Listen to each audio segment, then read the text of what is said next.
ਜੋ ਧੰਨ ਗੁਰੂ ਗ੍ਰੰਥ ਸਾਹਿਬ ਪਾਤਸ਼ਾਹ ਜੀ ਦੀ ਗੁਰਬਾਣੀ ਦੀਆਂ ਲੜੀਵਾਰ ਵਿਚਾਰਾਂ ਰੋਜ਼ਾਨਾ ਸੰਗਤਾਂ ਗੁਰੂ ਦਰਬਾਰ ਅੰਦਰ ਜੁੜ ਕਰਕੇ ਔਰ ਆਪਣੇ ਆਪਣੇ ਘਰਾਂ ਵਿੱਚ ਬੈਠ ਕਰਕੇ ਇਸ ਸਥਾਨ ਤੋਂ ਸਰਵਣ ਕਰਦੀਆਂ ਹੋ। ਉਹ ਚੱਲ ਰਹੀਆਂ ਲੜੀਵਾਰ ਗੁਰਬਾਣੀ ਵਿਚਾਰਾਂ ਦੇ ਨਾਲ ਆਪਾਂ ਸਾਂਝ ਪਾਈਏ। ਵਿਚਾਰਾਂ ਆਰੰਭਣ ਤੋਂ ਪਹਿਲਾਂ ਧੰਨ ਗੁਰੂ ਗ੍ਰੰਥ ਸਾਹਿਬ ਜੀ ਕਿਰਪਾ ਕਰਨ, ਆਪਣਾ ਮਿਹਰ ਭਰਿਆ ਹੱਥ ਸਿਰ ਤੇ ਰੱਖਣ। ਸਤਿਗੁਰੂ ਜੀ ਆਪ ਰਸਨਾ ਉੱਤੇ ਵਰਤ ਕੇ ਆਪਣੀ ਬਾਣੀ ਔਰ ਆਪਣੇ ਸ਼ਬਦ ਦੀ ਵਿਚਾਰ ਮਾਲਕ ਜੀ ਆਪ ਕਰਵਾ ਲੈਣ। ਆਪ ਸਰਬੱਤ ਸੰਗਤ ਬਖਸ਼ੋ ਅਸੀਸ। ਕੋਈ ਰਸਨਾ ਵੰਝ ਹੀ ਨਾ ਰਹੇ। ਦੋਵੇਂ ਹੱਥ ਜੋੜ ਆਪਣੀਆਂ ਮਨ ਔਰ ਬਿਰਤੀਆਂ ਇਕਾਗਰ ਕਰਦਿਆਂ ਲਵਾਓ ਗੁਰੂ ਚਰਨਾਂ ਵਿੱਚ ਹਾਜ਼ਰੀ। ਅਦਬ ਸਾਹਿਤ ਸਰਬੱਤ ਸੰਗਤ ਮਿਲ ਕਰਕੇ ਉਚਾਰਨ ਕਰੋ ਜੀ। ਸਤਿਨਾਮ ਸ੍ਰੀ ਵਾਹਿਗੁਰੂ ਸਾਹਿਬ ਜੀ। ਇੱਕ ਵਾਰ ਫਿਰ ਕਰੋ ਰਸਨਾਵਾ ਪਵਿੱਤਰ ਔਰ ਮਿਲ ਕੇ ਆਖੋ ਜੀ। ਸਤਿਨਾਮ ਸ੍ਰੀ ਵਾਹਿਗੁਰੂ ਸਾਹਿਬ ਜੀ।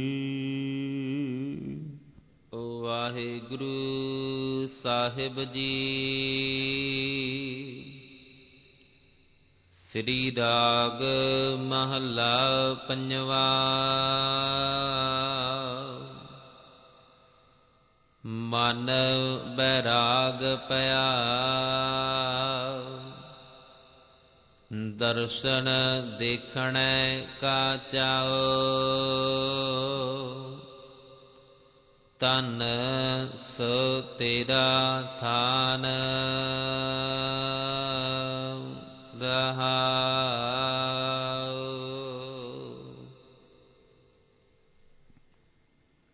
ਜਿਸ ਪਾਵਨ ਸ਼ਬਦ ਦਾ ਪਾਠ ਆਪ ਸੰਗਤ ਨੇ ਬੜੇ ਅਦਬ ਸਤਿਕਾਰ ਦੇ ਨਾਲ ਪਿਆਰ ਸਹਿਤ ਮਾਨਯੋਗ ਭਾਈ ਸਾਹਿਬ ਹੋਰਾਂ ਪਾਸੋਂ ਸਰਵਣ ਕੀਤਾ ਹੈ। ਇਹ ਪਾਵਨ ਬਚਨ ਸਤਿਗੁਰੂ ਧੰਨ ਗੁਰੂ ਅਰਜਨ ਦੇਵ ਪਾਤਸ਼ਾਹ ਜੀ ਦੇ ਮੁਖਾਰਬਿੰਦ ਤੋਂ ਉਚਾਰਨ ਕੀਤਾ ਹੋਇਆ ਸ੍ਰੀ ਰਾਗ ਦੇ ਅੰਦਰ ਗੁਰੂ ਗ੍ਰੰਥ ਸਾਹਿਬ ਪਾਤਸ਼ਾਹ ਜੀ ਦੇ ਪਾਵਨ ਅੰਗ 50 ਔਰ 51 ਦੇ ਉੱਪਰ ਸੁਭਾਈਮਾਨ ਹੈ। ਅੱਜ ਦੇ ਇਹਨਾਂ ਪਾਵਨ ਬਚਨਾਂ ਦੇ ਰਾਹੀਂ ਸਤਿਗੁਰੂ ਜੀ ਨੇ ਰਹਾਉ ਦੀ ਪੰਕਤੀ ਵਿੱਚ ਜਿਹੜਾ ਜ਼ਿਕਰ ਕੀਤਾ, ਉਹਦੇ ਵਿੱਚ ਮਾਲਕ ਜੀ ਨੇ ਮਨ ਅੰਦਰ ਵੈਰਾਗ ਪੈਦਾ ਹੋਣ ਦੀ ਬਾਤ ਕੀਤੀ। ਜੇ ਆਪਾਂ ਪਾਵਨ ਸ਼ਬਦ ਦੀ ਵਿਚਾਰ ਨੂੰ ਲੈ ਕੇ ਚੱਲੀਏ ਤੇ ਸਤਿਗੁਰੂ ਜੀ ਅੱਜ ਸਰੀਰ ਦੀ ਨਾਸ਼ਮਾਨਤਾ ਦੀ ਬਾਤ ਕਰ ਰਹੇ ਨੇ। ਔਰ ਚੇਤੇ ਰੱਖੀਏ,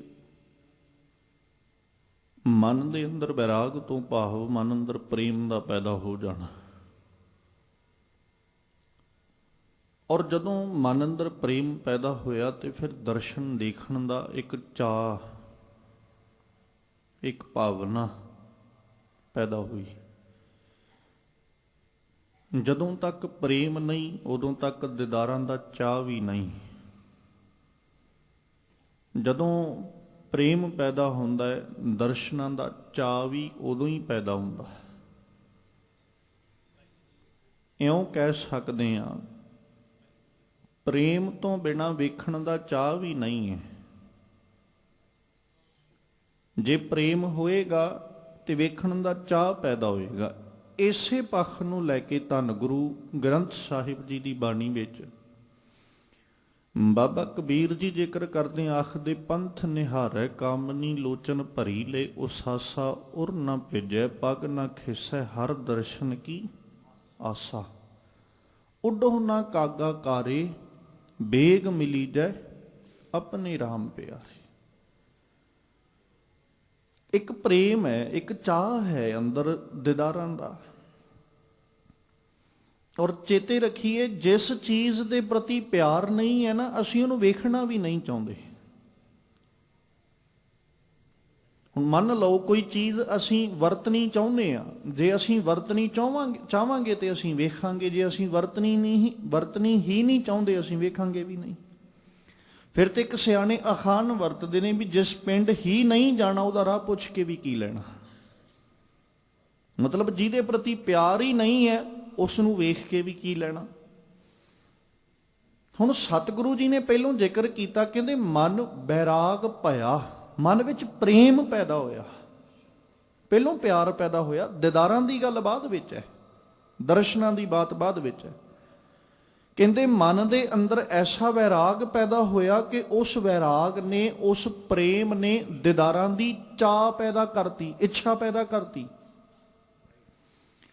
ਔਰ ਉਹ ਜਿਹੜੀ ਦੀਦਾਰਾਂ ਦੀ ਚਾਹ ਹੈ, ਇੱਛਾ ਹੈ,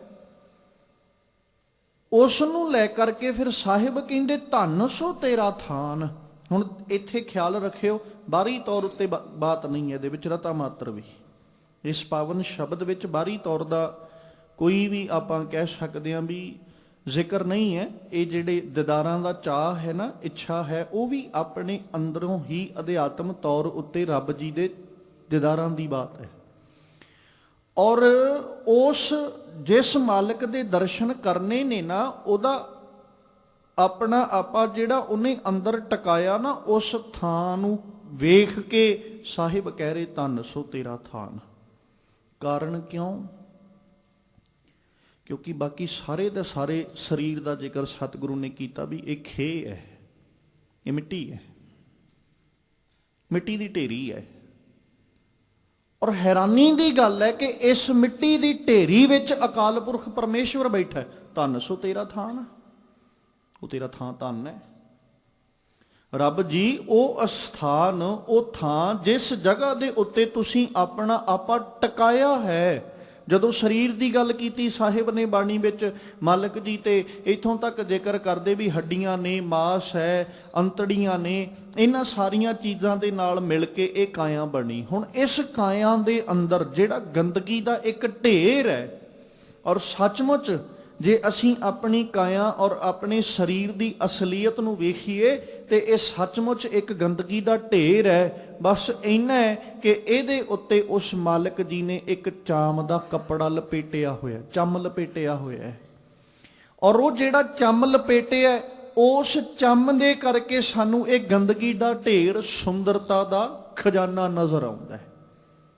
ਸੱਚ ਤੇ ਇਹੀ ਹੈ ਨਾ, ਹੈ ਇਹ ਗੰਦਗੀ ਦਾ ਢੇਰ ਜਿਹਨੂੰ ਸਤਿਗੁਰੂ ਕਹਿੰਦੇ ਬਿਸਟਾ ਅਸ਼ਤ ਰਕਤ ਪਰੇਟੇ ਚਾਮ। ਹੁਣ ਇਹ ਪਰੇਟਿਆ ਤੇ ਚਾਮ ਹੀ ਹੈ ਨਾ। ਤਿਸ ਉੱਪਰ ਲੈ ਧਰਿਓ ਗੁਮਾਨ, ਉਹਦੇ ਉੱਤੇ ਹੀ ਇਨਸਾਨ ਗੁਮਾਨ ਕਰਕੇ ਬੈਠਾ ਹੈ। ਬਿਸਟਾ ਰਕਤ, ਬਿਸਟਾ ਅਸ਼ਤ ਰਕਤ ਪਰੇਟੇ ਚਾਮ, ਇਹ ਸਾਰੇ ਦਾ ਸਾਰਾ ਸਰੀਰ ਜਿਹੜਾ ਹੈ ਇਹਨਾਂ ਚੀਜ਼ਾਂ ਦਾ ਹੀ ਹੈ। ਬਸ ਇਹਦੇ ਉੱਤੇ ਪਰੇਟੇ ਮਤਲਬ ਲਪੇਟਿਆ ਹੋਇਆ, ਕੀ ਚੰਮ, ਇਹਦੇ ਉੱਤੇ ਚੰਮ ਲਪੇਟਿਆ ਹੋਇਆ ਤੇ ਇਹਦੇ ਉੱਤੇ ਹੀ ਇਨਸਾਨ ਤਿਸ ਪਰ ਲੈ ਧਰਿਓ ਗੁਮਾਨ, ਇਨਸਾਨ ਗੁਮਾਨ ਰੱਖ ਕੇ ਬੈਠਾ ਹੈ, ਹੰਕਾਰ ਕਰਕੇ ਬੈਠਾ।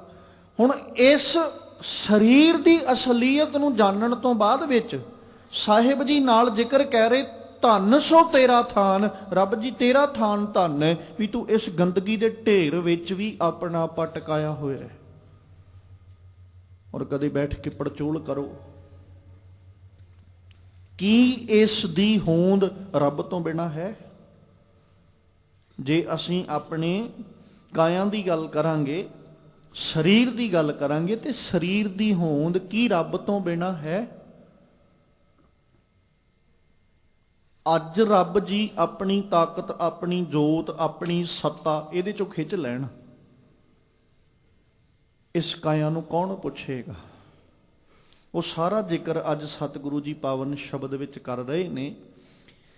ਪਰ ਖਿਆਲ ਰੱਖੀਏ, ਇਹ ਪਾਵਨ ਸ਼ਬਦ ਨੂੰ ਸਤਿਗੁਰੂ ਜੀ ਸਾਨੂੰ ਸਮਝਾਉਂਦੇ ਆ ਸਰੀਰ ਦੀ ਨਾਸ਼ਵਾਨਤਾ ਦੱਸ ਕੇ ਮਾਲਕ ਇਹ ਦਰਸਾ ਰਹੇ ਨੇ ਕਿ ਅਸੀਂ ਇਸ ਸਰੀਰ ਨਾਲ ਨਹੀਂ, ਇਹਦੇ ਵਿੱਚ ਬੈਠੀ ਹੋਈ ਰੱਬੀ ਜੋਤ, ਇਹਦੇ ਵਿੱਚ ਬੈਠਾ ਹੋਇਆ ਰੱਬ ਜੀ ਦਾ ਸਰੂਪ, ਉਹਦੇ ਨਾਲ ਅਸੀਂ ਪ੍ਰੇਮ ਜਿਹੜਾ ਉਹ ਪਾਈਏ ਔਰ ਸਾਡੇ ਮਨ ਅੰਦਰ, ਸਾਡੇ ਮਨਾਂ ਦੇ ਵਿੱਚ ਉਹਦੇ ਦੀਦਾਰਾਂ ਦਾ ਚਾਅ ਪੈਦਾ ਹੋ ਜਾਏ ਤੇ ਕਿਤੇ ਅਸੀਂ ਵੀ ਇਹ ਜ਼ਿਕਰ, ਇਹ ਅਰਜ਼ੋਈ ਉਸ ਮਾਲਕ ਅੱਗੇ ਕਰ ਸਕੀਏ ਕਿ ਸੁਣ ਯਾਰ ਹਮਾਰੇ ਸੱਜਣ, ਇੱਕ ਕਰੋ ਬੇਨੰਤੀ ਆ, ਤਿਸ ਮੋਹਨ ਲਾਲ ਪਿਆਰੇ, ਹਉ ਫਿਰੋਂ ਹੋ ਜੰਤੀ ਆ, ਤਿਸ 10 ਪਿਆਰੇ, ਸਿਰ ਧਰੀ ਉਤਾਰੇ, ਇੱਕ ਭੋਰੀ ਦਰਸ਼ਨ ਦੀਜੈ।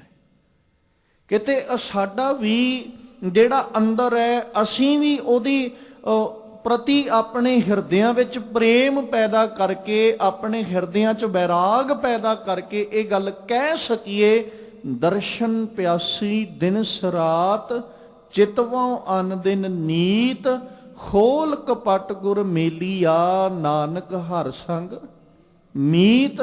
ਕਿਤੇ ਸਾਨੂੰ ਹੱਥ ਜੋੜ ਉਸ ਮਾਲਕ ਦੇ ਦੀਦਾਰਾਂ ਨੂੰ ਮੰਗਣ ਦੀ ਜਾਚ ਆ ਜਾਏ ਔਰ ਸਾਹਿਬ ਨੂੰ ਕਹਿ ਸਕੀਏ, ਦਰਸ਼ਨ ਦੇਖ ਜੀਵਾ ਗੁਰ ਤੇਰਾ, ਪੂਰਨ ਕਰਮ ਹੋਏ ਪ੍ਰਭ ਮੇਰਾ, ਇਹ ਬੇਨੰਤੀ ਸੁਣ ਪ੍ਰਭ ਮੇਰੇ, ਦੇਹ ਨਾਮ ਕਰ ਆਪਣੇ ਚਿਹਰੇ।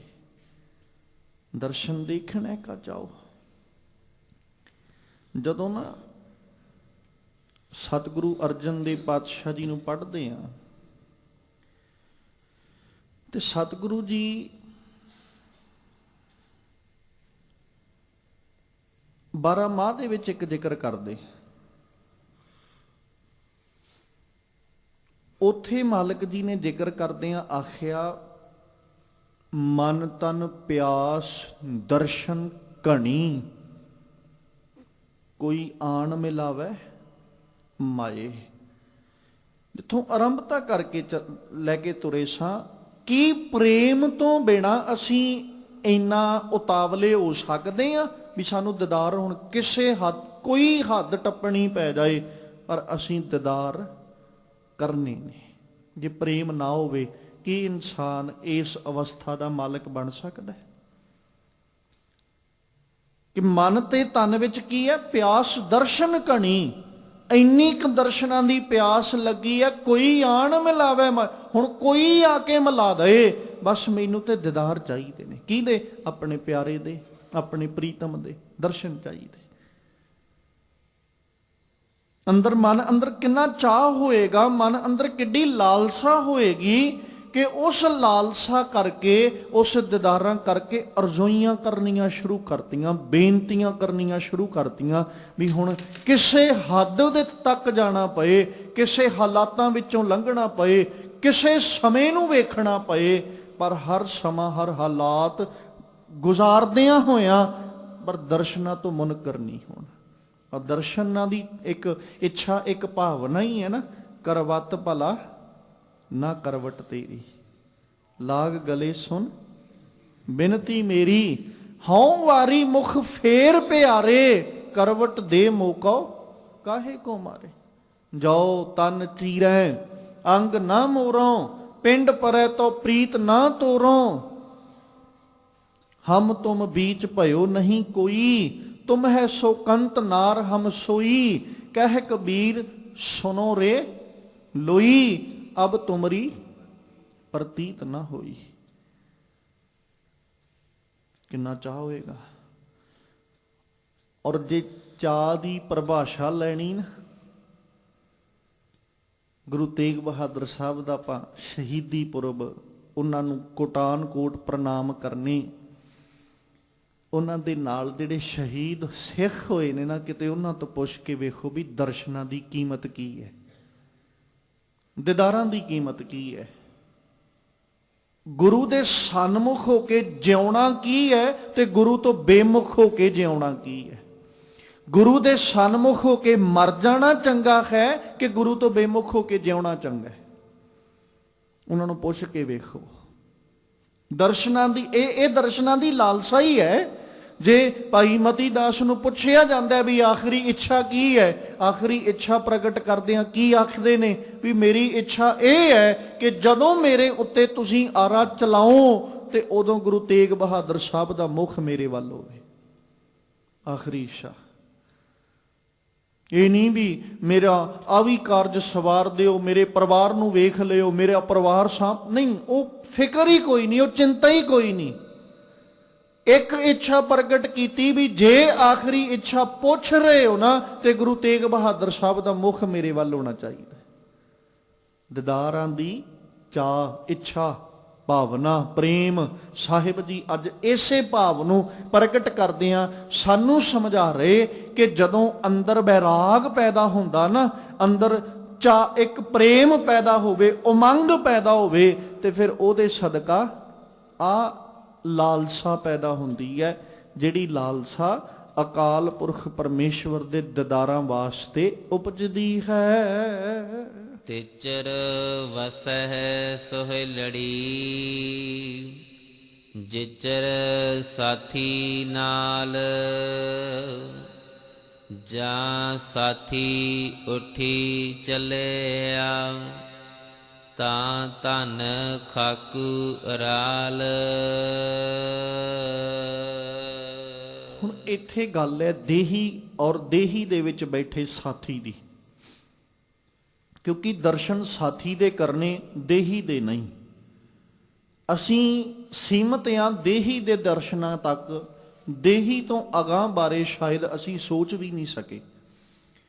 ਸਾਹਿਬ ਕਹਿੰਦੇ ਵੀ ਤਿਚਰ ਵਸੈ ਸੁਹੇਲੜੀ, ਦੇਹੀ ਨੂੰ ਸੰਬੋਧਨ ਕਰਕੇ ਵੀ ਹੇ ਸਰੀਰ, ਹੇ ਦੇਹੀ, ਹੇ ਕਾਇਆ, ਤੂੰ ਸੁਹੇਲੜੀ ਹੈ, ਸੌਖੀ ਹੈ, ਪਰ ਓਨਾ ਕਚਿਰ। ਕਿੰਨਾ ਕਚਿਰ? ਜਿਚਰ ਸਾਥੀ ਨਾਲ। ਜਿੰਨਾ ਚਿਰ ਤੇਰਾ ਸਾਥੀ ਤੇਰੇ ਨਾਲ ਹੈ ਨਾ, ਓਨਾ ਚਿਰ ਤੂੰ ਸੌਖੀ ਹੈ। ਜਾਂ ਸਾਥੀ ਉੱਠੀ ਚੱਲਿਆ, ਜਦੋਂ ਸਾਥੀ ਉੱਠ ਗਿਆ, ਮਤਲਬ ਜੀਵ ਰੂਪੀ ਸਾਥੀ ਜਿਹਦੇ ਕਰਕੇ ਤੇਰੀ ਹੋਂਦ ਹੈ, ਜਦੋਂ ਉਹ ਉੱਠ ਕੇ ਚਲੇ ਗਿਆ, ਫਿਰ ਤਾਂ ਧਨ ਖਾਕੂ ਰਾਲ। ਫਿਰ ਹੇ ਕਾਇਆ, ਇੱਥੇ ਧਨ ਲਫ਼ਜ਼ ਵਰਤਿਆ ਗਿਆ ਸਰੀਰ ਵਾਸਤੇ, ਸਰੀਰ ਰੂਪ ਇਸਤਰੀ ਵਾਸਤੇ, ਕਾਇਆ ਵਾਸਤੇ, ਵੀ ਹੇ ਕਾਇਆ ਫਿਰ ਤੂੰ ਕੀ ਹੈ? ਖਾਕ, ਮਿੱਟੀ ਹੈ। ਹੋਂਦ ਇਹਦੇ ਤੋਂ ਵੱਧ ਕੇ ਕੁਝ ਨਹੀਂ ਹੈ। ਅੱਜ ਅਸੀਂ ਜਿਉਨੇ ਆ, ਹਰ ਬੰਦਾ ਸਾਨੂੰ ਮਿਲਣ ਦੀ ਇੱਛਾ ਪ੍ਰਗਟ ਕਰ ਰਿਹਾ ਹੈ, ਸਾਡੇ ਕੋਲ ਆਉਣ ਦੀ ਇੱਛਾ ਪ੍ਰਗਟ ਕਰ ਰਿਹਾ ਹੈ। ਹੋ ਸਕਦਾ ਸਾਨੂੰ ਜਦੋਂ ਆਪਾਂ ਇੱਕ ਦੂਜੇ ਨਾਲ ਮਿਲਦੇ ਆ ਤੇ ਉਹ ਸਾਡੇ ਨਾਲ ਹੱਥ ਮਿਲਾਉਣ ਦੀ ਇੱਛਾ ਪ੍ਰਗਟ ਕਰਦੇ ਆ। ਕਿਉਂ? ਅੱਜ ਜੀਵ ਰੂਪ ਅੰਦਰ ਬੈਠਾ।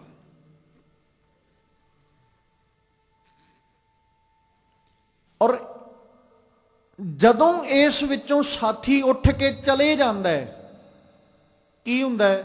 ਕੋਈ ਹੱਥ ਮਿਲਾਉਣ ਲਈ ਅੱਗੇ ਵੱਧਦਾ। ਫਿਰ ਤੇ ਜੇ ਕੋਈ ਸਾਡੀ ਦੇਹੀ ਨੂੰ ਹੱਥ ਵੀ ਲਾ ਲਏ, ਉਹ ਹੱਥ ਲਾਉਣ ਤੋਂ ਬਾਅਦ ਧੋਣ ਵਾਸਤੇ ਤੁਰਿਆ ਜਾਂਦਾ ਵੀ ਮੈਂ ਅਪਵਿੱਤਰ ਹੋ ਗਿਆ। ਜਿਸ ਸਰੀਰ ਦੇ ਉੱਤੇ ਅਸੀਂ ਗੁਮਾਨ ਰੱਖ ਕੇ ਬੈਠੇ ਹਾਂ, ਅਹੰਕਾਰ ਰੱਖ ਕੇ ਬੈਠੇ ਹਾਂ, ਇਹਦੀ ਹੋਂਦ ਸਿਰਫ ਇੱਕ ਸਾਥੀ ਨਾਲ ਹੈ। ਜੇ ਸਾਥੀ ਨਹੀਂ, ਇਹਦੀ ਹੋਂਦ ਖਤਮ ਹੈ।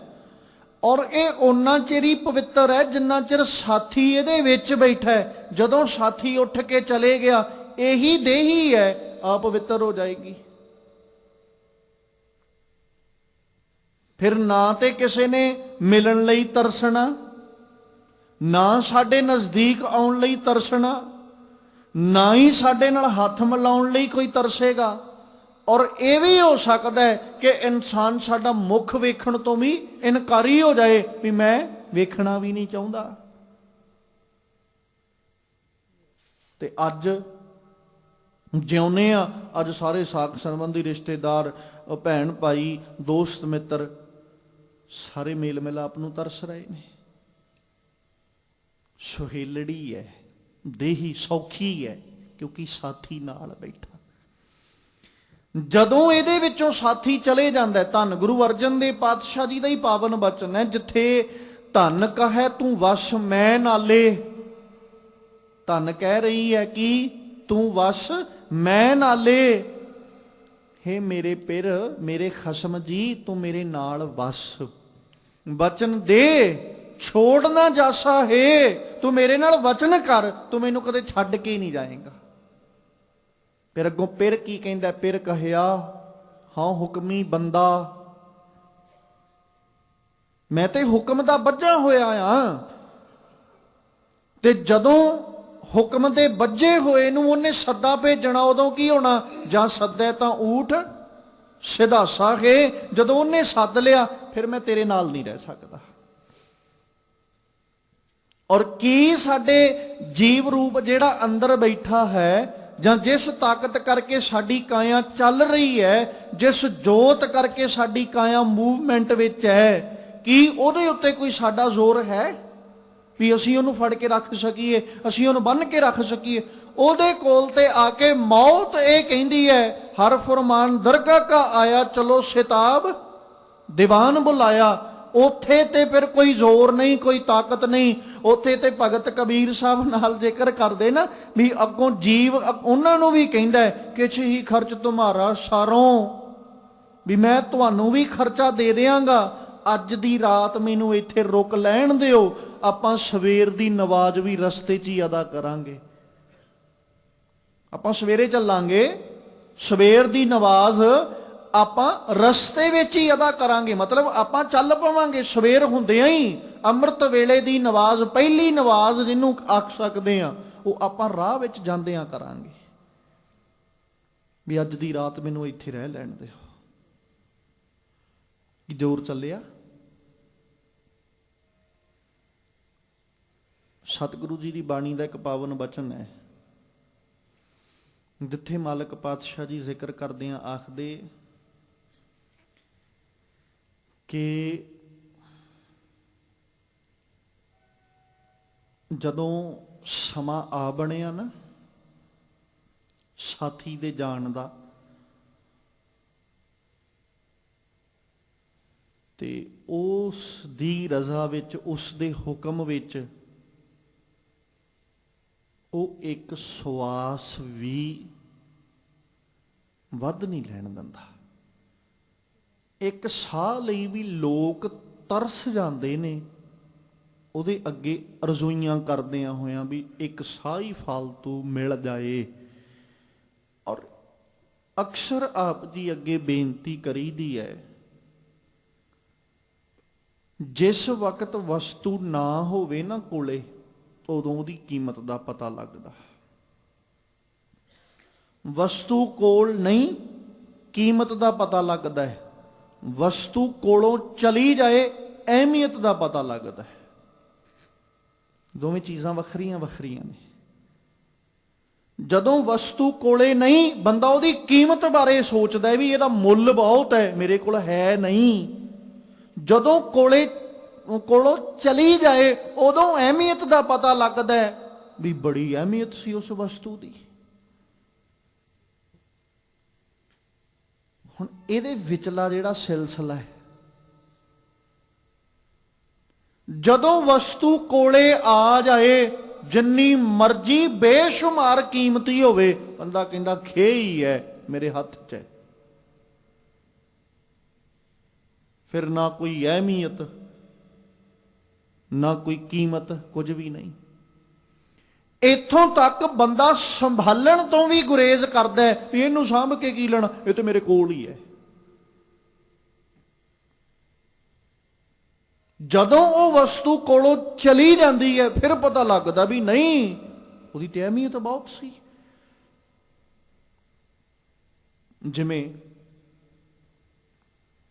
ਇੱਕ ਸਿਰਫ ਉਦਾਹਰਨ ਵਾਸਤੇ, ਕੋਲੇ ਮੋਬਾਈਲ ਫੋਨ ਨਹੀਂ ਸੀ ਨਾ, ਬੰਦਾ ਸੋਚਦਾ ਸੀ ਵੀ ਕੀਮਤ ਬਹੁਤ ਹੈ, ਇਹ ਵੀ ਇੱਕ ਵਸਤੂ ਹੈ। ਅੱਜ ਕੋਲੇ ਹੈ, ਕਿੰਨੀ ਕੁ ਅਹਿਮੀਅਤ ਹੈ, ਕਿੰਨੀ ਕੁ ਜਿੰਨਾ ਮਰਜ਼ੀ ਕੀਮਤੀ ਹੋਵੇ, ਹੱਥ 'ਚ ਲਈ ਫਿਰਦਾ, ਜਿੱਥੇ ਜੀ ਕਰਦਾ ਉੱਥੇ ਸੁੱਟ ਦਿੰਦਾ। ਕੋਲੋਂ ਚਲਾ ਜਾਂਦਾ ਫਿਰ ਪਤਾ ਲੱਗਦਾ ਵੀ ਅਹਿਮੀਅਤ ਬਹੁਤ ਸੀ ਇਹਦੀ, ਤੇ ਇਹਦੇ ਬਿਨਾਂ ਤੇ ਰਹਿਣਾ ਹੀ ਔਖਾ ਹੈ। ਹਾਲਾਤ ਨੇ ਅੱਜ ਦੇ, ਜਦੋਂ ਕੋਲੇ ਨਹੀਂ ਸੀ ਉਦੋਂ ਸੋਚਦਾ ਸੀ ਵੀ ਕੋਲੇ ਹੋਣਾ ਚਾਹੀਦਾ ਹੈ, ਕੋਲੇ ਆ ਗਿਆ ਹੁਣ ਮੁੱਲ ਨਹੀਂ, ਇਹਨੇ ਵੀ ਤੰਗ ਹੀ ਕੀਤਾ ਹੋਇਆ, ਇਹਨੇ ਵੀ ਮੁਸ਼ਕਲਾਂ ਵਿੱਚ ਹੀ ਪਾਇਆ ਹੋਇਆ। ਸੋਚ ਆ ਹੈ ਅੱਜ ਦੀ। ਜੇ ਕਿਤੇ ਚਲਾ ਜਾਏ ਕੋਲੋਂ ਫਿਰ ਸੋਚਦਾ ਵੀ ਇਹਦੀ ਤੇ ਅਹਿਮੀਅਤ ਬਹੁਤ ਸੀ, ਇਹਦੇ ਨਾਲ ਤੇ ਮੈਂ ਬੜੀ, ਜੇ ਸਹੀ ਤਰੀਕੇ ਨਾਲ ਯੂਜ਼ ਕੀਤਾ ਜਾਵੇ ਤਾਂ ਫਿਰ ਬੰਦੇ ਨੂੰ ਪਤਾ ਲੱਗਦਾ ਵੀ ਇਹਦੀ ਅਹਿਮੀਅਤ ਬਹੁਤ ਸੀ। ਇਹਦੇ ਕਰਕੇ ਮੈਨੂੰ ਇਉਂ ਲੱਗਦਾ ਸੀ ਵੀ ਸਾਰੀ ਦੁਨੀਆ ਮੇਰੀ ਮੁੱਠੀ ਵਿੱਚ ਹੈ, ਮੈਂ ਜਿੱਥੇ ਮਰਜ਼ੀ ਵੇਖ ਲਾਂ, ਜਿਹੜੀ ਮਰਜ਼ੀ ਦੁਨੀਆ ਨੂੰ ਜਿਸ ਮਰਜ਼ੀ ਢੰਗ ਦੇ ਨਾਲ ਮੈਂ ਆਪਣੇ ਹੱਥ ਵਿੱਚ ਵੇਖ ਸਕਦਾ, ਜਿਸ ਮਰਜ਼ੀ ਇਲਾਕੇ ਨੂੰ ਆਪਣੇ ਹੱਥ ਵਿੱਚ ਵੇਖ ਸਕਦਾ, ਸਿਰਫ ਇੱਕ ਮੋਬਾਈਲ ਫੋਨ ਕਰਕੇ। ਜਦੋਂ ਕੋਲੋਂ ਚਲੇ ਜਾਂਦਾ ਫਿਰ ਅਹਿਮੀਅਤ ਪਤਾ ਲੱਗਦੀ। ਇਸੇ ਤਰ੍ਹਾਂ ਕਾਇਆ ਜਦੋਂ ਕੋਲੇ ਨਹੀਂ ਸੀ ਨਾ, ਉਦੋਂ ਰੱਬ ਅੱਗੇ ਕੀ ਸੀ? ਅਰਜ਼ੋਈਆਂ। ਰੱਬਾ ਦੇਹੀ ਦੇ, ਰੱਬਾ ਜ਼ਿੰਦਗੀ ਦੇ, ਉਦੋਂ ਰੱਬ ਅੱਗੇ ਅਰਜ਼ੋਈਆਂ ਸੀ। ਤੇ ਜਦੋਂ ਕਾਇਆ ਮਿਲ ਗਈ ਹੁਣ ਕੀਮਤ ਦਾ ਕੋਈ ਨਹੀਂ ਪਤਾ। ਤਾਂ ਹੀ ਤੇ ਸਤਿਗੁਰੂ ਨੇ ਪਹਿਲਾਂ ਸਾਨੂੰ ਕੀਮਤ ਸਮਝਾਈ ਨਾ, ਕਿ ਇਸ ਕਾਇਆ ਨੂੰ ਇਹ ਨਾ ਸਮਝੀ ਵੀ ਐਵੇਂ ਹੀ ਹੈ, ਇਹਦੀ ਕੀਮਤ ਬਹੁਤ ਹੈ। ਇਸ ਸਰੀਰ ਦਾ, ਇਹਨਾਂ ਸਵਾਸਾਂ ਦਾ ਮੁੱਲ ਬਹੁਤ ਹੈ। ਇਹਨੂੰ ਐ ਨਾ ਸਮਝੀ ਵੀ ਇਹ ਕੇਵਲ ਜਦੋਂ ਜੀ ਕੀਤਾ ਉਦੋਂ ਜਿਹੜੇ ਸਵਾਸ ਨੇ ਉਹਨਾਂ ਨੂੰ ਅਜਾਈਂ ਗਵਾ ਦਿਓ, ਜਦੋਂ ਜੀ ਕਰੇ ਉਦੋਂ ਕਾਇਆ ਨੂੰ ਅਜਾਈਂ ਗਵਾ ਦਿਓ। ਮਾਲਕ ਕਹਿੰਦੇ ਨਹੀਂ, ਖਿਆਲ ਰੱਖੀ ਕਿਤੇ ਇਹ ਨਾ ਹੋਵੇ ਕਿ ਹੀਰਿਆਂ ਦੇ ਵਰਗਾ ਜੀਵਨ ਤੂੰ ਕੌਡੀਆਂ ਦੇ ਭਾਅ ਵੇਚਦਾ ਹੈ। ਪਹਿਲੋਂ ਕੀਮਤ ਦੱਸੀ ਵੀ ਆਹ ਕੀਮਤ ਹੈ, ਤੇ ਤੂੰ ਕੀ ਕਰ ਰਿਹਾ, ਕਿਉਂਕਿ ਤੇਰੇ ਕੋਲ ਹੈ। ਜੀਵਨ ਕੀ ਸੀ? ਹੀਰੇ ਜੈਸਾ ਜਨਮ ਹੈ। ਇਹ ਜੀਵਨ ਹੈ, ਇਹ ਕੀਮਤ ਹੈ ਇਹਦੀ। ਪਰ ਬੰਦੇ ਦੇ ਕੋਲ ਹੈ, ਬੰਦੇ ਦੇ ਕੋਲ ਹੋਣ ਕਰਕੇ ਰੈਣ ਗਵਾਈ, ਸੋਏ ਕਾ ਦਿਵਸ ਗਵਾਇਆ ਖਾਏ। ਕੋਲੇ ਹੋਣ ਕਰਕੇ ਕੌਡੀ ਬਦਲੇ ਜਾਏ, ਕੌਡੀਆਂ ਦੇ ਭਾਅ ਸੁੱਟੀ ਆਉਂਦਾ। ਪਹਿਲੋਂ ਕੀਮਤ ਹੀਰੇ ਜੈਸਾ। ਹੁਣ ਜਦੋਂ ਕੋਲੋਂ ਚਲਾ ਗਿਆ, ਜੀਵਨ ਮੁੱਕਣ ਦੀ ਤਾਦਾਦ ਤੇ ਆ ਗਿਆ, ਮੁੱਕਣ ਵਾਲਾ ਹੋ ਗਿਆ, ਫਿਰ ਚੇਤੇ ਆਉਂਦਾ ਵੀ ਇਹ ਤਾਂ ਜ਼ਿੰਦਗੀ ਬੜੀ ਕੀਮਤੀ ਸੀ।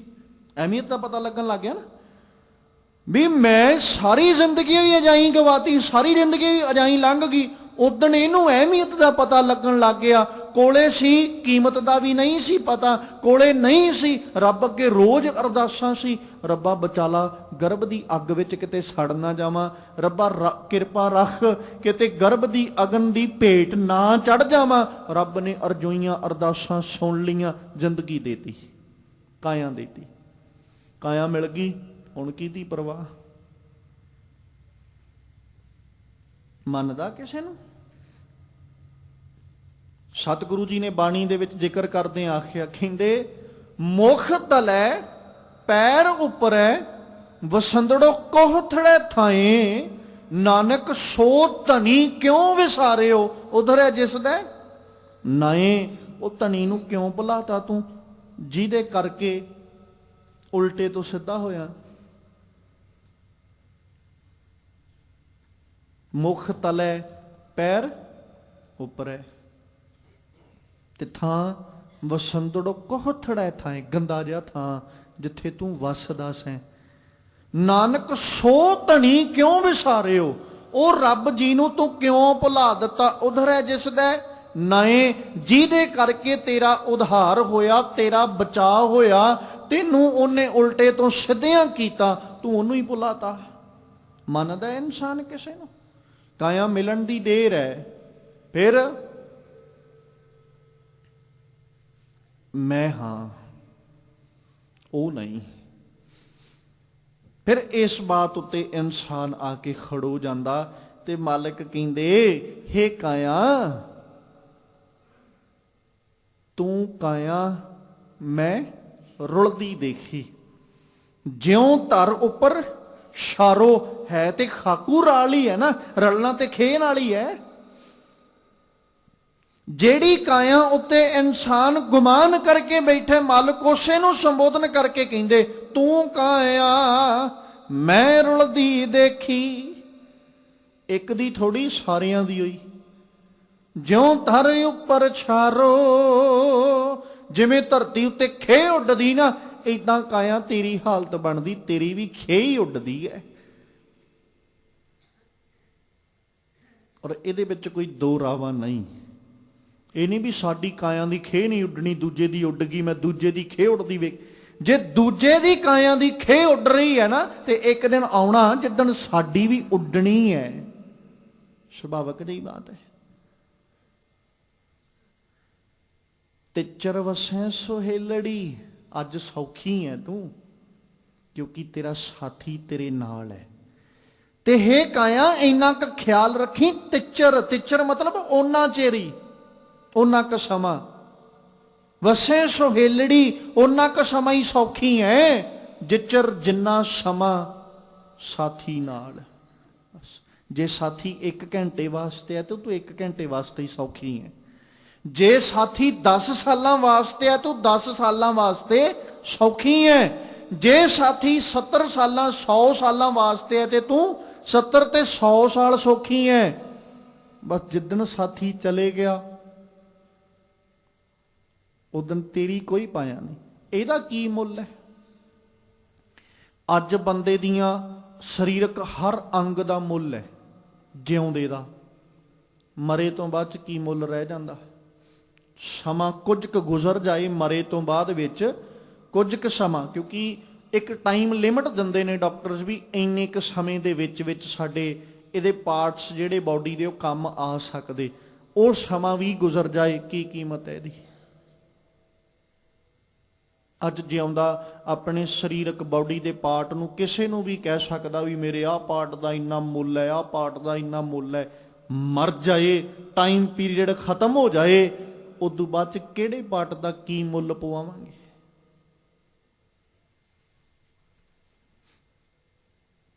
ਤੇ ਸਾਹਿਬ ਕਹਿੰਦੇ ਤੇਰੀ ਤੇ ਕੀਮਤ ਹੀ ਕੋਈ ਨਹੀਂ, ਕੋਈ ਮੁੱਲ ਹੀ ਨਹੀਂ ਹੈ ਤੇਰਾ। ਤੇ ਇਹੋ ਕਾਰਨ ਹੈ ਕਿ ਜਦੋਂ ਬਾਬਾ ਕਬੀਰ ਜੀ ਨੂੰ ਪੜ੍ਹਦੇ ਆ ਨਾ, ਤੇ ਉਹਨਾਂ ਜ਼ਿਕਰ ਕਰਦੇ ਆ, ਹਾਲਾਂਕਿ ਉੱਥੇ ਉਹ ਅਧਿਆਤਮ ਤੌਰ ਤੇ ਬਾਤ ਕਰ ਰਹੇ, ਨਰੂ ਮਰੈ ਨਰ ਕਾਮਨਾ ਆਵੇ, ਪਸ਼ੂ ਮਰੈ 10 ਕਾਜ ਸਵਾਰੈ। ਪਰ ਖਿਆਲ ਰੱਖਿਓ, ਇਹ ਬਾਹਰੀ ਤੌਰ ਤੇ ਵੀ ਹੈ ਤੇ ਅੰਦਰੂਨੀ ਤੌਰ ਤੇ ਵੀ ਹੈ। ਅੰਦਰੋਂ ਮਨੁੱਖ ਬਿਰਤੀ, ਇਨਸਾਨੀਅਤ ਬਿਰਤੀ ਮਰ ਜਾਏ, ਬੰਦਾ ਕਿਸੇ ਕੰਮ ਦਾ ਨਹੀਂ ਹੈ। ਤੇ ਜੇ ਅੰਦਰੋਂ ਪਸ਼ੂ ਬਿਰਤੀ ਮਰ ਜਾਏ, 10 ਕਾਜ ਸਵਾਰੈ, ਫਿਰ ਇਹ ਕਾਜ ਸਵਾਰਨ ਵਾਲਾ ਬਣ ਜਾਂਦਾ। ਔਰ ਜੇ ਬਾਹਰੀ ਤੌਰ ਤੇ ਵੀ ਗੱਲ ਕਰਾਂਗੇ, ਮਰਿਆ ਹੋਇਆ ਮਨੁੱਖ ਵੀ ਕਿਸੇ ਕੰਮ ਦਾ ਨਹੀਂ ਹੈ। ਮਰਿਆ ਹੋਇਆ ਪਸ਼ੂ ਕਿੰਨੀਆਂ ਥਾਵਾਂ ਤੇ ਵਰਤਿਆ ਜਾਂਦਾ। ਜੇ ਆਪਾਂ ਕਹਿ ਲਈਏ ਨਾ, ਅਸੀਂ ਆਪਣੀ ਜ਼ਿੰਦਗੀ ਦੇ ਅੰਦਰ, ਆਪਣੇ ਜੀਵਨ ਵਿੱਚ, ਆਹ ਲਾਈਫ ਜਿਹੜੀ ਗੁਜ਼ਾਰ ਰਹੇ ਹਾਂ, ਰੋਜ਼ਾਨਾ ਦੀ ਰੂਟੀਨ ਵਿੱਚ 30 ਤੋਂ 40% ਅਸੀਂ ਮਰੇ ਹੋਏ ਪਸ਼ੂ ਵਰਤਦੇ ਹਾਂ। ਕੋਈ ਅੱਤ ਕਥਨੀ ਨਹੀਂ ਹੈ। 30 ਤੋਂ 40%। ਹਰ ਮੈਡੀਸਿਨ ਵਿੱਚ ਕੀ ਹੈ? ਮੈਡੀਸਿਨ ਤੋਂ ਬਿਨਾਂ ਗੁਜ਼ਾਰਾ ਹੈ ਅੱਜ ਦੇ ਸਮੇਂ ਵਿੱਚ? ਕਿਸੇ ਰੋਗ ਦੀ ਗੱਲ ਕਰ ਲਓ, ਕਿਸੇ ਬਿਮਾਰੀ ਦੀ ਗੱਲ ਕਰ ਲਓ, ਮੈਡੀਸਿਨ ਦੀ ਕਿਤੇ ਬਣਦੀ, ਉਹ ਜਿੱਥੋਂ ਬਣੀ ਹੈ ਉਹਦਾ ਜਿਹੜਾ ਮੂਲ ਹੈ ਉਹ ਪੁੱਛ ਕੇ ਵੇਖੋ ਡਾਕਟਰਸ ਕੋਲੋਂ ਵੀ ਇਹ 'ਚ ਕੀ ਕੁਝ ਪੈਂਦਾ। ਹੋਰ ਛੱਡੋ, ਸਾਡੇ ਦਿਨ ਦੀ ਸ਼ੁਰੂਆਤ ਅਸੀਂ ਟੂਥਪੇਸਟ ਤੋਂ ਕਰਦੇ ਹਾਂ। ਕਦੇ ਉਹਦੀ ਬਣਤਰ ਵੀ ਵੇਖਿਓ ਹਾਂ ਕਿੱਦਾਂ ਬਣਦੀ ਹੈ? ਦਿਨ ਦੀ ਸ਼ੁਰੂਆਤ ਅਸੀਂ ਉੱਥੋਂ ਕੀਤੀ ਹੈ। ਸਭ ਤੋਂ ਪਹਿਲਾਂ ਸ਼ੁਰੂਆਤ ਅਸੀਂ ਆਪਣੇ ਦੰਦਾਂ ਨੂੰ ਸਾਫ਼ ਕਰਨ ਤੋਂ ਕਰਦੇ ਹਾਂ। ਪਸ਼ੂ ਮਰੈ 10 ਕਾਜ ਸਵਾਰੈ। ਮਨੁੱਖ ਦੀ ਕੀ ਪਾਇਆ ਤੇ ਕੀ ਕੀਮਤ ਹੈ? ਸਾਹਿਬ ਜੀ ਕਹਿੰਦੇ ਤਿੱਚਰ ਵਸੈ ਸੁਹੇਲੜੀ, ਜਿੱਚਰ ਸਾਥੀ ਨਾਲ ਉਹਨਾਂ ਚਿਰ ਹੀ ਸੌਖੀ ਹੈ।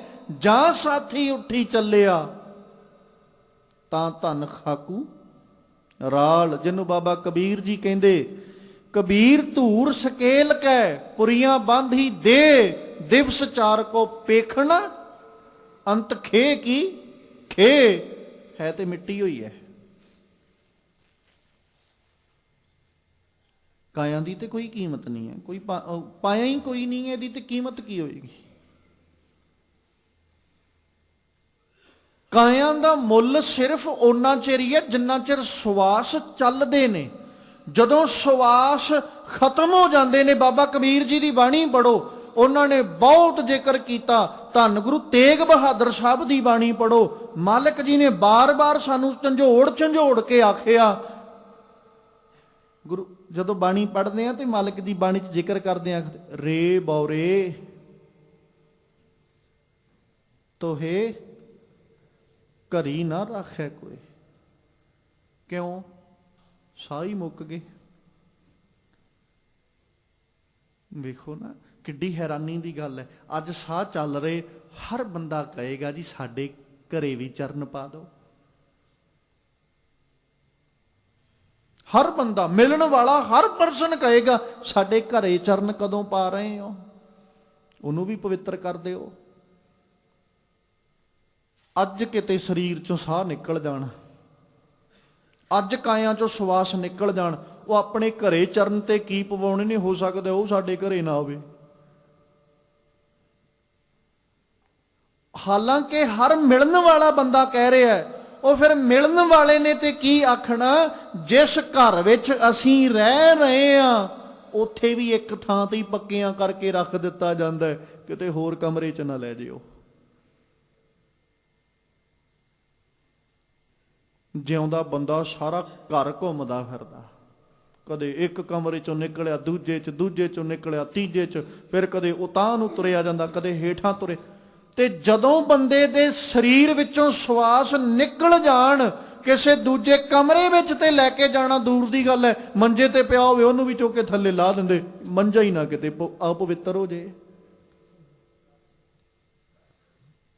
ਕੀ ਪਾਇਆ?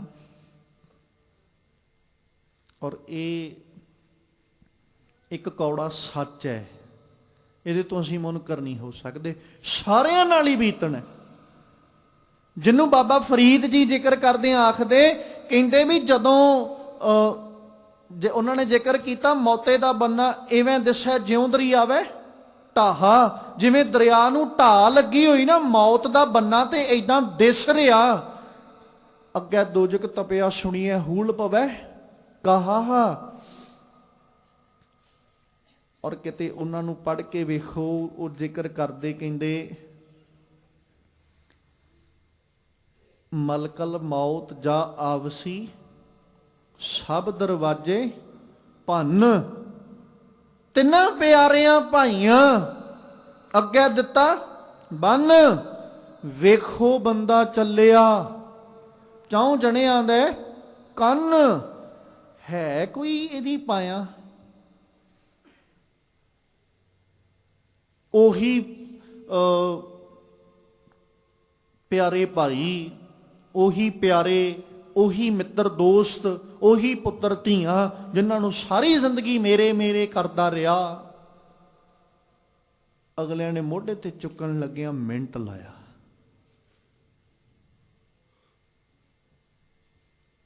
ਇੰਤਜ਼ਾਰ ਪਤਾ ਕਿੰਨਾ ਚਿਰ ਹੁੰਦਾ ਹੈ? ਜਿੰਨਾ ਚਿਰ ਪਤਾ ਵੀ ਆ 2-4 ਘੰਟਿਆਂ ਦੇ ਵਿੱਚ ਵਿੱਚ ਸਾਰੇ ਸਾਕ ਸੰਬੰਧੀ ਇਕੱਠੇ ਹੋ ਜਾਣੇ ਬਸ। ਜੇ ਕਿਤੇ ਇਹ ਪਤਾ ਲੱਗ ਜੇ ਨਾ ਕੋਈ ਲੇਟ ਹੁੰਦਾ, ਲੈ ਜਾਂਦੇ ਚੁੱਕ ਕੇ ਤੇ ਉਹਨੂੰ ਸਿੱਧਾ ਟੈਲੀਫੋਨ ਕਰਕੇ ਇਹੀ ਕਹਿੰਦੇ ਵੀ ਸ਼ਮਸ਼ਾਨ ਘਾਟ ਹੀ ਆ ਜੀ, ਅਸੀਂ ਉੱਥੇ ਹੀ ਆ। ਇੰਨਾ ਵੀ ਇੰਤਜ਼ਾਰ ਨਹੀਂ ਅੱਜ ਦੇ ਟਾਈਮ 'ਚ। ਜਿਉਂਦੇ ਬੰਦੇ ਦਾ ਇੰਤਜ਼ਾਰ 2-2 ਦਿਨ, 4-4 ਦਿਨ, ਮਹੀਨਾ 2-2 ਮਹੀਨੇ, 6-6 ਮਹੀਨੇ ਕਰੀ ਜਾਂਦੇ ਨੇ। ਮਰੇ ਬੰਦੇ ਦਾ ਇੰਤਜ਼ਾਰ ਕੋਈ ਇੱਕ ਦਿਨ ਵੀ ਨਹੀਂ ਕਰਦਾ, ਵੀ ਇੱਕ ਦਿਨ ਹੀ ਰੱਖ ਲਈਏ।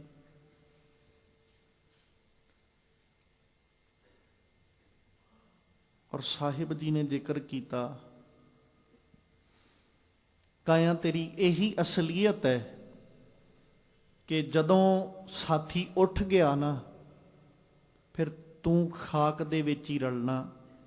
ਇਸ ਤੋਂ ਵੱਧ ਕੇ ਤੇਰੀ ਕੋਈ ਨਾ ਅਸਲੀਅਤ ਹੈ ਔਰ ਨਾ ਹੀ ਤੇਰੀ ਹੋਂਦ ਹੈ। ਔਰ ਮਾਲਕ ਜੀ ਨੇ ਆਖਿਆ, ਜਾਂ ਸਾਥੀ ਉੱਠੀ ਚੱਲਿਆ ਤਾਂ ਧਨ ਖਾਕੂ ਰਾਲੋ। ਜਿਚਰ ਵਸਿਆ ਕੰਤ ਘਰ, ਜਿਉ ਜਿਉ ਸਭ ਕਹਾਤ।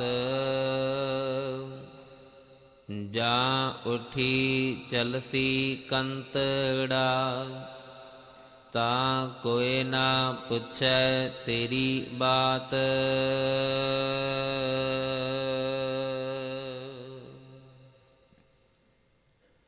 ਜਿਚਰ ਵਸਿਆ ਕੰਤ ਘਰ।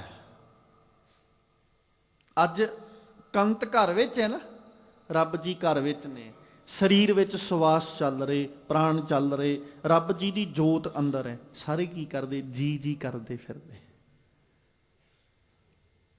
ਆਪਾਂ ਤੇ ਮਤਲਬ ਜੀ ਜੀ ਕਰਨ ਤੋਂ ਬਾਅਦ ਮਤਲਬ ਆਦਰ ਦੇਣਾ, ਸਤਿਕਾਰ ਦੇਣਾ, ਅਦਬ ਕਰਨਾ, ਰਿਸਪੈਕਟ ਕਰਨੀ। ਔਰ ਰਿਸਪੈਕਟ ਇੰਨੀ ਕੁ ਲੋਕ ਕਰਦੇ ਨੇ ਵੀ ਪੈਰਾਂ ਥੱਲੇ ਹੱਥ ਵੀ ਰੱਖਣ ਨੂੰ ਤਿਆਰ ਨੇ। ਆਓ ਜੀ, ਵੈਲਕਮ, ਜੀ ਆਇਆਂ ਨੂੰ ਕਿੰਨਾ ਕੁਝ ਕੀਤਾ ਜਾਂਦਾ।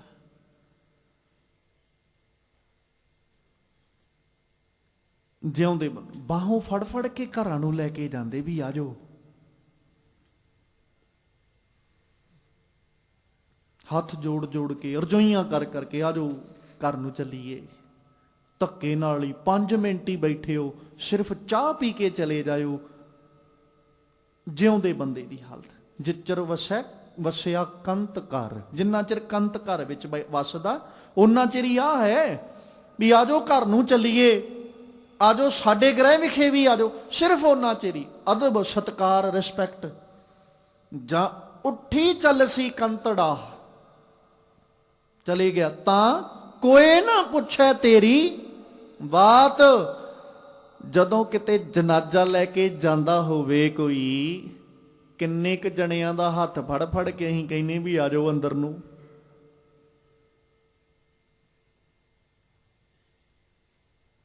ਇੱਕ ਨਾ ਪਹਿਲੋਂ ਸਮੇਂ ਵਿੱਚ ਭਰਮ ਹੀ ਹੈ, ਕੀਤਾ ਜਾਂਦਾ ਸੀ ਵੀ ਜਿਹੜਾ ਜਨਾਜ਼ਾ ਚੁੱਕ ਲਏ ਨਾ, ਉਹਨੂੰ ਹਫ਼ਤਾ 5 ਦਿਨ ਲਗਾਤਾਰ ਪ੍ਰਸ਼ਾਦਾ ਵੀ ਉੱਥੇ ਛਕਣਾ ਪੈਂਦਾ ਸੀ ਜਿਨ੍ਹਾਂ ਦਾ ਜਨਾਜ਼ਾ ਚੁੱਕਿਆ।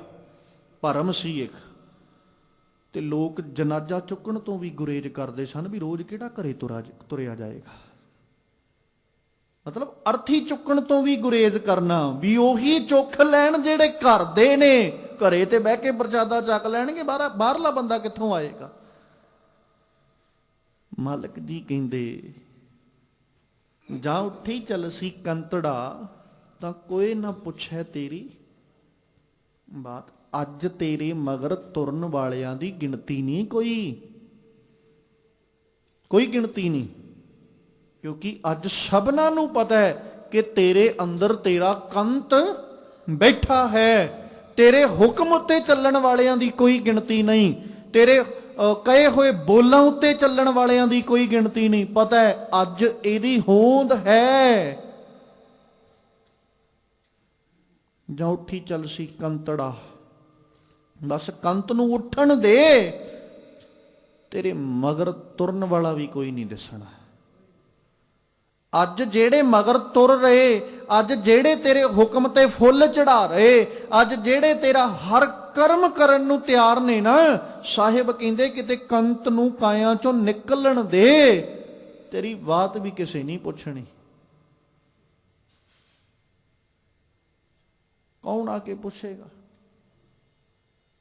ਜਿਹੜੀ ਬੇਨਤੀ ਕਰ ਰਿਹਾ ਸਾਂ ਵੀ ਮਰੇ ਜਨਾਜ਼ਾ ਜਾਂਦੇ ਨੂੰ ਕੋਈ ਬੁਲਾ ਕੇ ਨਹੀਂ ਕਹਿੰਦਾ ਵੀ ਆ ਜਾਓ।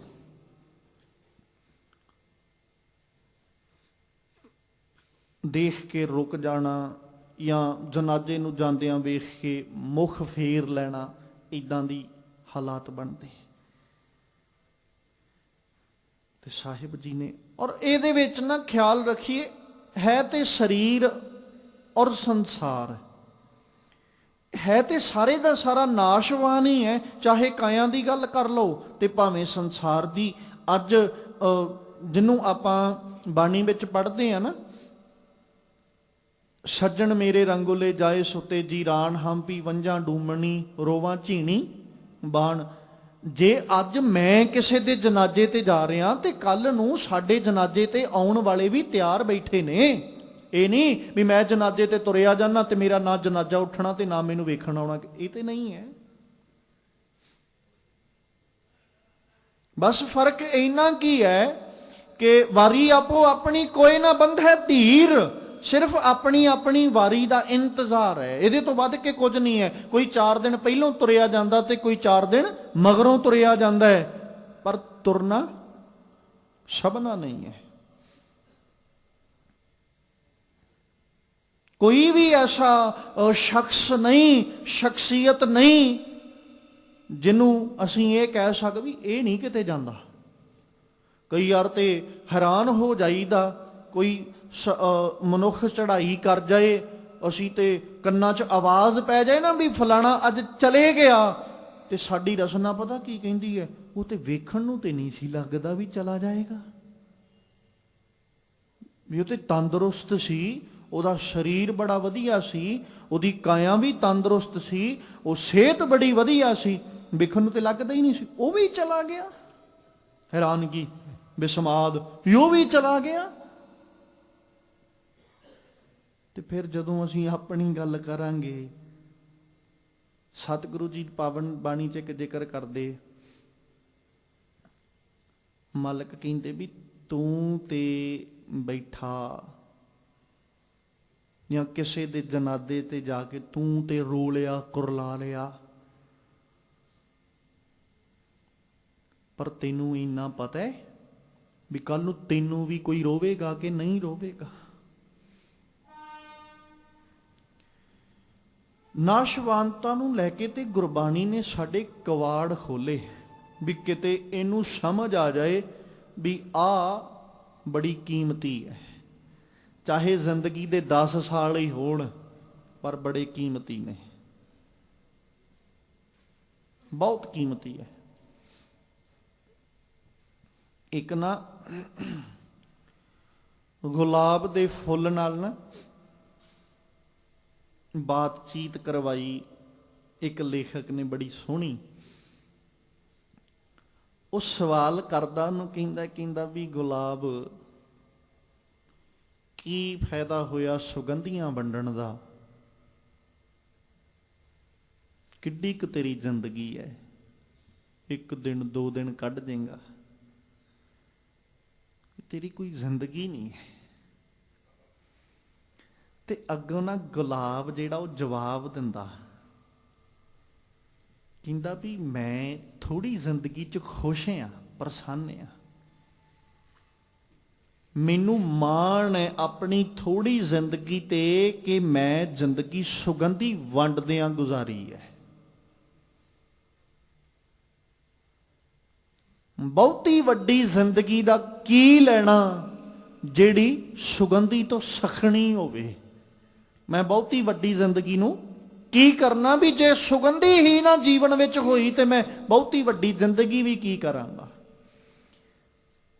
ਜੀਵਨ ਭਾਵੇਂ 10 ਸਾਲਾਂ ਦਾ ਹੀ ਹੋਵੇ, 20 ਦਾ ਹੀ ਹੋਵੇ, ਪਰ ਅਸੀਂ ਇਹਦੀ ਕੀਮਤ ਮੁੱਲ ਸਮਝ ਕੇ ਜਿਉਈਏ। ਚੰਗੇ ਗੁਣਾਂ ਦਾ ਪਸਾਰ ਕਰਦਿਆਂ ਬਤੀਤ ਹੋਵੇ, ਸੁਗੰਧੀ ਵੰਡਦਿਆਂ ਗੁਜ਼ਰੇ। ਇਹ ਜ਼ਿੰਦਗੀ ਭਾਵੇਂ ਹੋਵੇ ਥੋੜੀ, ਪਰ ਸੁਗੰਧੀ ਵੰਡਦਿਆਂ ਬੀਤੇ, ਤਾਂ ਜੋ ਵੰਡੀ ਸੁਗੰਧੀ ਕਰਕੇ ਲੋਕ ਚੇਤੇ ਕਰਦੇ ਰਹਿਣ। ਇਸੇ ਕਰਕੇ ਨਾ ਬਾਬਾ ਕਬੀਰ ਜੀ ਨੇ ਬਹੁਤ ਪਿਆਰਾ ਜ਼ਿਕਰ ਕੀਤਾ, ਕਹਿੰਦੇ ਸਾਕਤ ਤੇ ਸੂਕਰ ਭਲਾ ਰੱਖੇ ਅੱਛਾ ਗਾਉ, ਉਹ ਸਾਕਤ ਬਪੂਰਾ ਮਰ ਗਿਆ, ਕੋ ਨਾ ਲਹਿ ਨਾਉ। ਗੰਦਗੀ ਖਾਣ ਵਾਲੇ ਨੂੰ ਜ਼ਿਕਰ ਕੀਤਾ ਜਾਂਦਾ, ਜਿਹੜਾ ਸਫਾਈ ਕਰ ਰਿਹਾ। ਗੰਦਗੀਆਂ ਫੈਲਾਉਣ ਵਾਲਿਆਂ ਦਾ ਕੌਣ ਜ਼ਿਕਰ ਕਰਦਾ? ਜ਼ਿਕਰ ਹਮੇਸ਼ਾ ਸੁਗੰਧੀ ਵੰਡਣ ਵਾਲਿਆਂ ਦਾ ਕੀਤਾ ਜਾਂਦਾ ਹੈ, ਗੰਦਗੀ ਵੰਡਣ ਵਾਲਿਆਂ ਦਾ ਨਹੀਂ। ਸ਼ੂਕਰ ਭਲਾ ਤਾਂ ਹੈ ਭਾਵੇਂ ਉਹ ਸੁਗੰਧੀ ਨਹੀਂ ਵੰਡਦਾ, ਪਰ ਗੰਦਗੀ ਦੀ ਸਫਾਈ ਜ਼ਰੂਰ ਕਰਦਾ ਹੈ। ਤੇ ਸਾਕਤ ਤਾਂ ਬੁਰਾ ਹੈ, ਉਹਨੇ ਸਫਾਈ ਤੇ ਕੀ ਕਰਨੀ ਹੈ, ਉਹ ਗੰਦਗੀ ਪਸਾਰੀ ਜਾਂਦਾ ਹੈ। ਸਾਰੇ ਸਮਾਜ ਵਿੱਚ ਗੰਦਗੀ, ਆਪਣੀ ਵਿਚਾਰਾਂ ਦੀ ਗੰਦਗੀ, ਆਪਣੀ ਗੰਦੀ ਮੱਤ ਦੀ ਗੰਦਗੀ, ਭੈੜੀ ਮੱਤ ਦੀ ਗੰਦਗੀ ਸਮਾਜ ਵਿੱਚ ਪਸਾਰ ਰਿਹਾ। ਸਾਕਤ ਤੇ ਸ਼ੂਕਰ ਭਲਾ।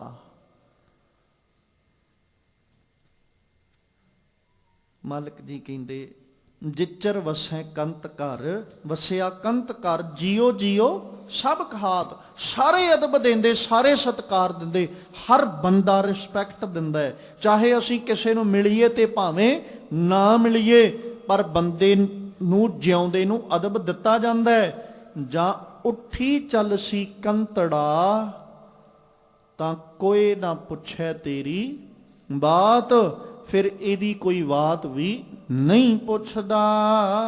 ਪੀੜੈ ਸਹ ਸੇਵ ਤੂੰ, ਸੋਹਰੜੈ ਸੁਖ ਵਸ, ਗੁਰ ਮਿਲ ਚੱਜ ਅਚਾਰ ਸਿੱਖ, ਤੁਧ ਕਦੇ ਨਾ ਲੱਗੈ ਦੁਖ।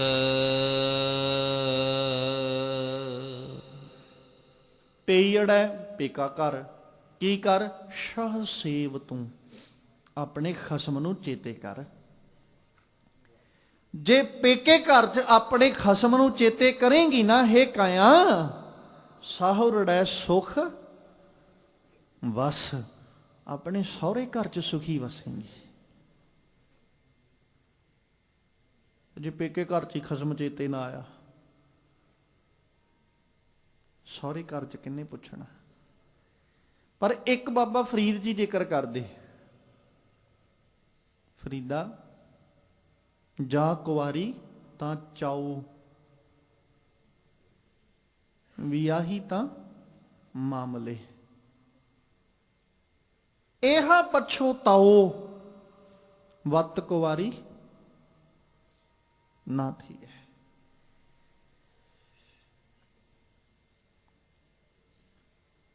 ਜਾ ਕੁਵਾਰੀ ਤਾਂ ਚਾਓ, ਉਦੋਂ ਚਾਅ ਸੀ। ਵਿਵਾਹੀ ਤਾਂ ਮਾਮਲੇ, ਫਿਰ ਕੀ ਹੋ ਗਿਆ? ਜ਼ਿੰਮੇਵਾਰੀਆਂ। ਜਦੋਂ ਮਾਮਲੇ ਪੈ ਜਾਂਦੇ ਨਾ, ਫਿਰ ਪਛਤਾਵਾ ਹੁੰਦਾ। ਹੁਣ ਇੱਥੇ ਕੁਆਰੀ ਤੇ ਵਿਵਾਹੀ ਤੋਂ ਭਾਵ ਇਹ ਆ ਵੀ ਜਿੰਨਾ ਚਿਰ ਤੇ ਜਿਉਂਦੇ ਸੀ ਉਹਨਾਂ ਚਿਰ ਕੀ ਸੀ? ਆਪਣੀ ਚਾਵਾਂ ਦੇ ਵਿੱਚ ਤੁਰਿਆ ਫਿਰਿਆ, ਹੋਰ ਹੀ ਪਾਸੇ ਨੂੰ ਤੁਰਿਆ ਫਿਰਿਆ। ਬਜ਼ੁਰਗੀ ਵਾਲੇ ਪਾਸੇ ਨੂੰ ਆ ਗਿਆ ਨਾ, ਵਿਆਹ ਨਜ਼ਦੀਕ ਆਉਂਦਾ ਗਿਆ, ਹੁਣ ਮਾਮਲੇ ਦੇ ਸਰੇ, ਹੁਣ ਜ਼ਿੰਮੇਵਾਰੀਆਂ ਦੇ ਸਰੀਆਂ, ਫਿਰ ਪਛਤਾਵਾ ਵੀ ਮੈਂ ਉਹ ਸਮਾਂ ਕਿਉਂ ਨਹੀਂ ਸਾਂਭਿਆ। ਔਰ ਚੇਤਾ ਰੱਖੀਏ, ਜਿਹੜਾ ਆਉਣ ਵਾਲਾ ਸਮਾਂ ਨਾ,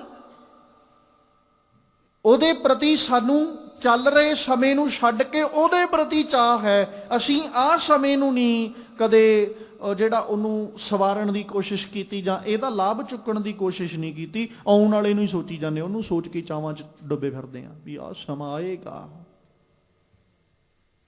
ਉਹ ਤੇ ਆਉਣਾ ਹੈ, ਆਏਗਾ, ਫਿਰ ਵੇਖੀ ਜਾ। ਜਿਹੜਾ ਚੱਲ ਰਿਹਾ ਇਹਨੂੰ ਤੇ ਸੰਭਾਲ, ਕਿਤੇ ਇਹ ਨਾ ਹੋਵੇ ਆਉਣ ਵਾਲਾ ਆਵੇ ਨਾ, ਚੱਲ ਰਿਹਾ ਤੂੰ ਉਦਾਂ ਗਵਾ ਲੈ। ਜਿਹੜੇ ਸਮੇਂ ਨੂੰ ਤੂੰ ਸੋਚੀ ਬੈਠਾ ਉਹ ਆਵੇ ਹੀ ਨਾ, ਚੱਲ ਰਿਹਾ ਤੂੰ ਗਵਾ ਕੇ ਬਹਿ ਜਾਏ, ਫਿਰ ਇਹਾ ਪਛਤਾਓ ਨਾ, ਫਿਰ ਪਛਤਾਵਾ ਹੀ ਹੋਏਗਾ ਨਾ ਵੀ ਮੈਂ ਕਿਤੇ ਉਹੀ ਸਮਾਂ ਸਵਾਰ ਲੈਂਦਾ। ਇਹ ਤੇ ਉਦਾਂ ਦੀ ਹਾਲਤ ਹੈ ਕਿ ਇੱਕ ਐਗਜ਼ਾਮੀ ਨਰ ਨੇ ਜਦੋਂ ਐਗਜ਼ਾਮ ਦੇਣ ਵਾਲੇ ਨੂੰ ਟੀਚਰ ਨੇ ਹੌਸਲਾ ਜਿਹਾ ਦੇਤਾ ਵੀ ਤੂੰ ਚਿੰਤਾ ਨਾ ਕਰ, ਨਕਲ ਅਸੀਂ ਮਰਵਾ ਦੇਾਂਗੇ, ਬੇਪਰਵਾਹ ਹੋ ਕੇ ਆ ਜਾ। ਉਹਨੇ ਕਿਤਾਬ ਵੀ ਨਹੀਂ ਚੁੱਕੀ, ਨਕਲ ਤੇ ਵੱਜ ਹੀ ਜਾਣੀ ਹੈ। ਆਉਣ ਵਾਲੇ ਸਮੇਂ ਨੂੰ ਲੈ ਕੇ ਚਾਅ 'ਚ ਤੁਰਿਆ ਫਿਰਦਾ, ਨਕਲ ਤੇ ਵੱਜ ਹੀ ਜਾਣੀ ਹੈ, ਪੇਪਰ ਵਾਲੇ ਦਿਨ ਵੇਖੀ ਜਾਏਗੀ, ਇਸੇ ਚਾਅ 'ਚ ਹੀ ਤੁਰਿਆ। ਹੁਣ ਜਿਹੜੇ ਟੀਚਰ ਨੇ ਹੌਸਲਾ ਦਿੱਤਾ ਸੀ ਉਹਦੀ ਡਿਊਟੀ ਹੋਈ ਨਹੀਂ ਲੱਗੀ, ਫਿਰ ਪਛੋਤਾਓ ਵੀ ਕਿਤਾਬ ਚੁੱਕ ਕੇ ਪੜ੍ਹ ਹੀ ਲੈਂਦਾ, ਚੰਗਾ ਰਹਿੰਦਾ, ਪਾਸ ਹੋਣ ਜੋਗਾ ਤੇ ਕਰ ਲੈਂਦਾ, ਨਕਲ ਤੇ ਵੱਜੀ ਕੋਈ ਨਹੀਂ। ਔਰ ਇਹੋ ਹਾਲਾਤ ਸਾਡੀਆਂ ਜ਼ਿੰਦਗੀਆਂ ਵਿੱਚ ਨੇ। ਅਸੀਂ ਆਉਣ ਵਾਲੇ ਦਿਨਾਂ ਨੂੰ ਲੈ ਕੇ ਬੈਠੇ ਹਾਂ ਵੀ ਦਿਨ ਆਉਣਗੇ, ਅਸੀਂ ਏਦਾਂ ਕਰ ਦਾਂਗੇ, ਉਦਾਂ। ਮੰਨ ਲਓ ਉਹ ਦਿਨ ਆਵੇ ਹੀ ਨਾ, ਤੇ ਜਿਹੜੇ ਚੱਲ ਰਹੇ ਉਸੇ ਚਾਅ 'ਚ ਅਸੀਂ ਆ ਵੀ ਗਵਾ ਦਈਏ, ਇਹਨਾਂ ਨੂੰ ਵੀ ਨਾ ਸਵਾਰੀਏ ਵੀ ਆਉਣਗੇ ਦਿਨ ਸਾਡੇ ਵੀ ਚੰਗੇ। ਜਿਹੜੇ ਚੱਲ ਰਹੇ ਇਹਨਾਂ ਨੂੰ ਚੰਗੇ ਬਣਾ ਲਾ। ਚੰਗੇ ਆਉਣਗੇ ਕਿ ਨਹੀਂ ਆਉਣਗੇ ਇਹਦਾ ਕੋਈ ਦਾਵਾ ਨਹੀਂ, ਚੱਲ ਰਹੇ ਤੇ ਚੰਗੇ ਬਣਾ ਲਾ। ਇਹ ਚੱਲ ਰਿਆਂ ਨੂੰ ਅਗਲੇ ਵਾਲਿਆਂ ਨੂੰ ਸੋਚ ਸੋਚ ਕੇ ਗਵਾ ਕੇ ਬਹਿ ਜਾਂਦਾ, ਜਦੋਂ ਹੱਥੋਂ ਚਲੇ ਜਾਂਦੇ ਫਿਰ ਪਛੋਤਾਓ। ਤੇ ਸਾਹਿਬ ਦੀ ਆਖਦੇ ਇਸ ਲਈ ਭਲੀਏ ਜੀਵ ਇਸਤਰੀਏ ਪਈੜੈ ਸ਼ਾਹ ਸੇਵ ਤੂੰ ਸਾਹੁਰੜੈ ਸੁਖ ਵਸ, ਵੀ ਤੂੰ ਅਗਾਂਹ ਸੁਖੀ ਵਸੇ। ਗੁਰ ਮਿਲ, ਗੁਰੂ ਨੂੰ ਮਿਲ ਕੇ ਚੱਜ ਚੱਜ ਸਿੱਖ ਲਾ, ਕੋਈ ਆਚਾਰ ਰਹਿਣੀ ਬਹਿਣੀ। ਚੱਜ ਮਤਲਬ ਵੱਲ ਸਿੱਖਣਾ, ਤੇ ਆਚਾਰ ਮਤਲਬ ਆਚਰਣ। ਸਿੱਖ ਤੁਧ ਕਦੇ ਨਾ ਲੱਗੈ ਦੁੱਖ। ਪੇਕੇ ਘਰ ਚ ਕੱਲਾ ਸ਼ਾਹ ਨਹੀਂ ਸੇਵਣਾ, ਚੱਜ ਤੇ ਆਚਾਰ ਵੀ ਸਿੱਖਣਾ, ਵੱਲ ਵੀ ਸਿੱਖਣਾ, ਉੱਚਾ ਆਚਰਣ ਵੀ ਰੱਖਣਾ, ਇਖਲਾਕ ਵੀ ਉੱਚਾ ਰੱਖਣਾ। ਮਾਲਕ ਕਹਿੰਦੇ ਜਦੋਂ ਇਦਾਂ ਹੋਏਗਾ ਤੇ ਕੀ ਤੁਧ ਕਦੇ ਨਾ ਲੱਗੈ, ਫਿਰ ਕਦੇ ਵੀ ਕੋਈ ਮੁਸ਼ਕਲ ਵਿਆਪੇਗੀ ਨਹੀਂ। ਸਭਨਾ ਸਹੁਰੈ ਵੰਜਣਾ ਸਭ ਮੁਕਲਾਵਣ ਹਾਰ, ਨਾਨਕ ਧਨ ਸੁਹਾਗਣੀ ਜਿਨ ਸ਼ਹਿ ਨਾਲ ਪਿਆਰ। ਅਖੀਰੀ ਪਦੇ ਵਿੱਚ ਆ ਕੇ ਮਾਲਕ ਨੇ ਅਟਲ ਸੱਚ ਸਾਡੇ ਸਾਹਮਣੇ ਰੱਖਤਾ, ਸਭਨਾ ਸਾਹੁਰੇ ਵੰਝਣਾ। ਕੋਈ ਇਹ ਨਾ ਸੋਚ ਕੇ ਬਹਿ ਜਾਏ ਮੈਂ ਪੱਕਾ ਹੀ ਆ, ਹੁਣ ਨਹੀਂ ਆਪਾਂ ਜਾਂਦੇ ਕਿਤੇ, ਇਹ ਨਾ ਕਿਤੇ ਮਨ ਚ ਖਿਆਲ ਆਵੇ। ਸਭਨਾ ਸਾਹੁਰੇ ਵੰਝਣਾ ਸਭ ਮੁਕਲਾਵਣ ਹਾਰ, ਸਾਰੀਆਂ ਹੀ, ਕੋਈ ਐਸਾ ਨਹੀਂ ਜਿਹੜਾ ਮੁਕਲਾਵਾ ਜਿਹਦਾ ਨਹੀਂ ਜਾਣਾ। ਜਿਹਨੂੰ ਗੁਰੂ ਨਾਨਕ ਸਾਹਿਬ ਕਹਿੰਦੇ ਨਾ, ਘਰ ਘਰ ਇਹੋ ਪਹੁੰਚਾ ਸੱਦੜੇ ਨਿਤ ਪਵਨ। ਤੇ ਤੂੰ ਕੀ ਕਰਿਆ ਕਰ, ਸੱਦਣਹਾਰਾ ਸਿਮਰੀਐ ਨਾਨਕ ਸੇ ਦੇਹ ਅਵਨ। ਤੂੰ ਚੇਤੇ ਕਰ। ਜਿਹਨੂੰ ਕੱਲ ਦੇ ਪਾਵਨ ਬਚਨਾਂ ਵਿੱਚ ਸਾਹਿਬ ਨੇ ਆਖਿਆ ਨਾ, ਗੋਇਲ ਆਇਆ ਗੋਇਲੀ ਕਿਆ ਤਿਸ ਡੰਫ ਪਸਾਰ, ਮੋਹਲਤ ਪੁੰਨੀ ਚੱਲਣਾ ਤੂੰ ਸੰਭਲ ਘਰ ਬਾਰ। ਤੂੰ ਮਾੜੀ ਮੋਟੀ ਤੇ ਸੰਭਾਲ ਕਰਨੀ ਸਿੱਖ ਲਾ, ਘਰ ਸਾਂਭਣਾ ਤੇ ਸਿੱਖ ਲਾ।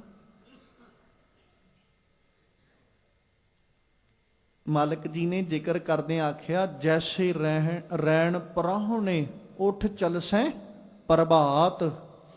ਸਭਨਾ ਸਾਹੁਰੇ ਵੰਝਣਾ ਜਾਣਾ, ਸਾਰਿਆਂ ਨੇ ਜਾਣਾ।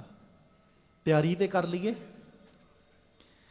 ਇੱਕ ਗੱਲ ਤੇ ਪੱਕੀ ਦਾਵਾ ਹੈ, ਆਪਾਂ ਸਾਰਿਆਂ ਨੇ ਜਾਣਾ।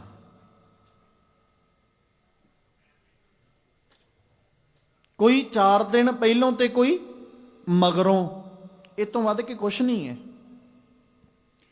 ਜਾਣਾ ਸਾਰਿਆਂ ਨੇ ਹੈ, ਸਫ਼ਰ ਸਾਰਿਆਂ ਨੇ ਤੈਅ ਕਰਨਾ, ਪੇਕਾ ਘਰ ਸਾਰਿਆਂ ਨੇ ਛੱਡਣਾ, ਸਹੁਰੇ ਘਰ ਸਾਰਿਆਂ ਨੇ ਜਾਣਾ ਹੈ। ਪਰ ਸਹੁਰੇ ਘਰ ਵਿੱਚ ਇੱਜ਼ਤ ਤੇ ਮਾਣ ਉਹਨਾਂ ਨੂੰ ਮਿਲਣਾ ਜਿਨ੍ਹਾਂ ਨੇ ਪੇਕੇ ਘਰ ਵਿੱਚ ਰਹਿ ਕੇ ਚੱਜ ਤੇ ਆਚਾਰ ਸਿੱਖਿਆ ਹੈ। ਮਾਣ ਤੇ ਪ੍ਰਤਿਸ਼ਠਾ ਉਹਨਾਂ ਨੂੰ ਮਿਲਣੀ, ਬੁੱਕਤ ਉਹਨਾਂ ਦੀ ਪੈਣੀ ਹੈ ਜਿਨ੍ਹਾਂ ਨੇ ਘਰ-ਬਾਰ ਸੰਭਾਲਣਾ ਸਿੱਖਿਆ ਹੈ। ਜਿਨ੍ਹਾਂ ਨੇ ਸਿੱਖਿਆ ਹੀ ਨਹੀਂ, ਖਲਾਰਾ ਪਾ ਕੇ ਬੈਠੇ ਰਹੇ, ਉਹਨਾਂ ਨੂੰ ਕੀ ਮਿਲੇਗਾ? ਖਲਾਰਾ ਹੀ ਜ਼ਿੰਦਗੀ ਵਿੱਚ ਪਾਉਣਾ ਸਿੱਖਿਆ, ਸਮੇਟਣਾ ਆਇਆ ਹੀ ਨਹੀਂ। ਤੇ ਬੰਦੇ ਨਾਲ ਕਿਤੇ ਗੱਲ ਕਰਕੇ ਵੇਖੋ ਤੇ ਆਪੇ ਸਹਿਜ ਸੁਭਾਈ ਕਹਿੰਦਾ, ਇਹ ਤੇ ਉਦੋਂ ਹੀ ਸਮੇਟੇ ਜਾਣਗੇ ਜਿੱਦਣ ਦੁਨੀਆ ਤੋਂ ਜਾਵਾਂਗੇ, ਉਦੋਂ ਪਹਿਲੋਂ ਨਹੀਂ ਸਮੇਟੇ ਜਾਣੇ।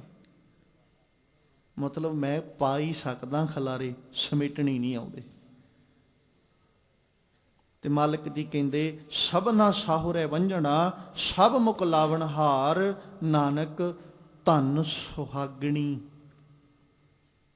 ਉਹ ਸੁਹਾਗ ਭਾਗ ਵਾਲੀਆਂ ਜੀਵ ਇਸਤਰੀਆਂ ਧਨ ਨੇ, ਕਿਹੜੀਆਂ? ਜਿਨ ਸ਼ਾਹ ਨਾਲ ਪਿਆਰ, ਜਿਨ੍ਹਾਂ ਦਾ ਆਪਣੇ ਖਸਮ ਨਾਲ ਪ੍ਰੇਮ ਪੈ ਗਿਆ, ਪ੍ਰਭੂ ਨਾਲ ਪਿਆਰ ਪੈ ਗਿਆ, ਉਹ ਨੇ ਜੀਵ ਇਸਤਰੀਆਂ ਸੁਹਾਗਣੀਆਂ। ਧਨ ਨੇ ਉਹ, ਵਡਿਆਉਣ ਯੋਗ ਨੇ ਉਹ ਜੀਵ ਇਸਤਰੀਆਂ ਜਿਨ੍ਹਾਂ ਨੇ ਆਪਣੇ ਖਸਮ ਦੇ ਨਾਲ ਪ੍ਰੇਮ ਪਾ ਲਿਆ, ਜਿਹਨੂੰ ਲੈ ਕੇ ਸਤਿਗੁਰੂ ਜੀ ਨੇ ਰਹਾਉ ਦੀ ਪੰਕਤੀ ਚ ਆਖਿਆ, ਮਨ ਬੈਰਾਗ ਭਇਆ ਦਰਸ਼ਨ ਦੇਖਣੇ ਕਾ ਚਾਓ। ਜਿਨ੍ਹਾਂ ਦਾ ਉਹਦੇ ਨਾਲ ਪ੍ਰੇਮ ਬਣ ਗਿਆ, ਪਿਆਰ ਬਣ ਗਿਆ, ਦਿਦਾਰਾਂ ਦਾ ਚਾਅ ਇੱਛਾ ਬਣ ਗਈ, ਮੱਲ ਕਹਿੰਦੇ ਧੰਨ ਸੁਹਾਗਣੀ ਜਿਨ ਸ਼ਾਹ ਨਾਲ ਪਿਆਰ। ਜਿਨ੍ਹਾਂ ਦਾ ਪ੍ਰੇਮ ਖਸਮ ਨਾਲ ਪੈ ਗਿਆ, ਕਿਤੇ ਸਾਹਿਬ ਅੱਗੇ ਅਸੀਂ ਵੀ ਅਰਜ਼ੋਈਆਂ ਕਰਨੀਆਂ ਸਿੱਖ ਲਈਏ, ਅਰਜ਼ੋਈ ਕਰਨ ਦੀ ਜਾਚ ਸਾਨੂੰ ਆ ਜਾਏ, ਕਿਤੇ ਸਾਹਿਬ ਨਾਲ ਸਾਡਾ ਵੀ ਪ੍ਰੇਮ ਬਣ ਜਾਏ ਤੇ ਅਸੀਂ ਵੀ ਹੱਥ ਜੋੜ ਆਖ ਸਕੀਏ, ਨਾਮ ਮਿਲੈ ਤਾਂ ਜੀਵਾ, ਨਾਨਕ ਨਾਮ ਮਿਲੈ ਤਾਂ ਜੀਵਾ, ਨਾਮ ਮਿਲੈ ਤਾਂ ਜੀਵਾ, ਨਾਨਕ ਨਾਮ ਮਿਲੈ ਤਾਂ ਜੀਵਾ।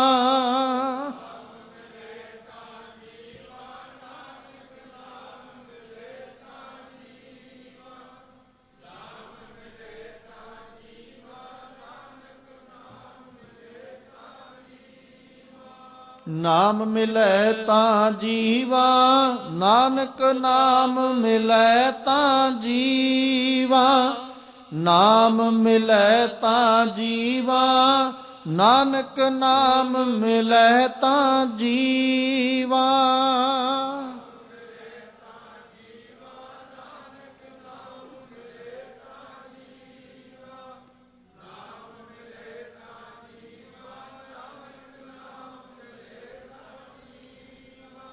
ਤਰਸ ਪਿਆ ਮਿਹਰਮਤ ਹੋਈ, ਤਰਸ ਪਿਆ ਮਿਹਰਮਤ ਹੋਈ,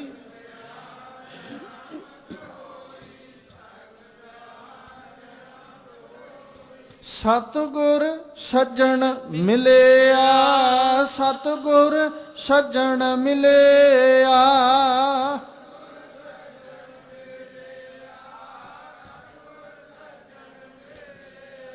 ਨਾਨਕ ਨਾਮ ਮਿਲੈ ਤਾਂ ਜੀਵਾ, ਨਾਨਕ ਨਾਮ ਮਿਲੈ ਤਾਂ ਜੀਵਾ।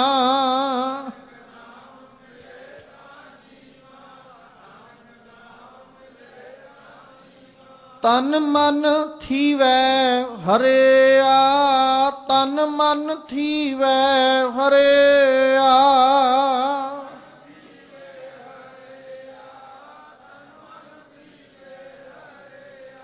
ਨਾਮ ਮਿਲੈ ਤਾਂ ਜੀਵਾ, ਨਾਨਕ ਨਾਮ ਮਿਲੈ ਤਾਂ ਜੀਵਾ, ਨਾਮ ਮਿਲੈ ਤਾਂ ਜੀਵਾ, ਨਾਨਕ ਨਾਮ ਮਿਲੈ ਤਾਂ ਜੀਵਾ।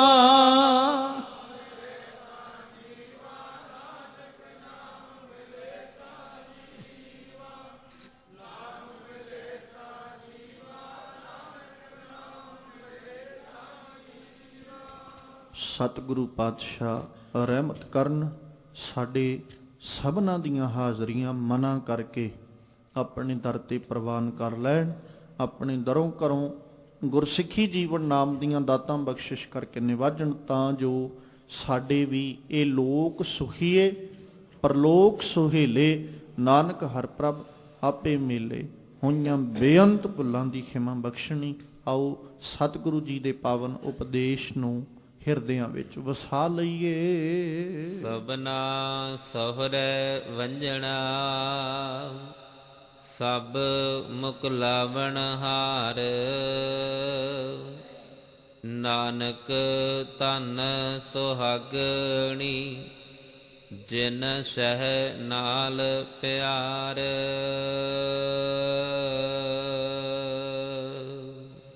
ਵਾਹਿਗੁਰੂ ਜੀ ਕਾ ਖਾਲਸਾ, ਵਾਹਿਗੁਰੂ ਜੀ ਕੀ ਫਤਿਹ।